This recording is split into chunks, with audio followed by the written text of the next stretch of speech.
So, this program is all about what I can share in terms of my key learnings and what I put into this book, Mastering the Power of Elevated Listening, and also into this one, Holy but Harmful: The Silent Sin of Judgment.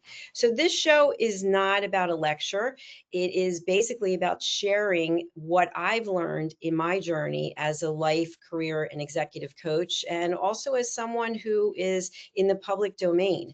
So every episode is building on a previous one. So today, our episode is Who Am I When No One's Watching?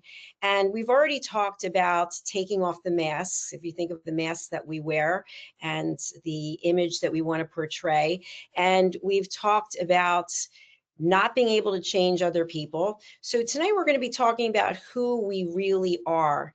And I remember when I was in corporate, I had a fabulous career. I really am very blessed. I work with a number of wonderful people.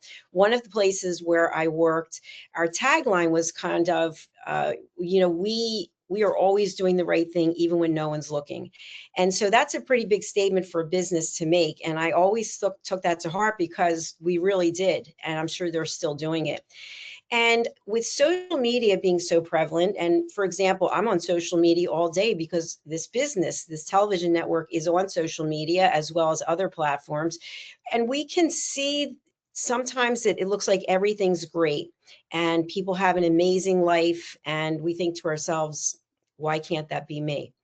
Well, that's not always the case. So I want us to start with ourselves. I'm going to start with myself.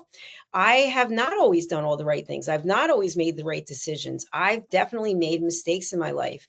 And I remember in the phases of my life when I was going through that, it really bothered me. It really bothered me because I felt like I wasn't being honest to myself.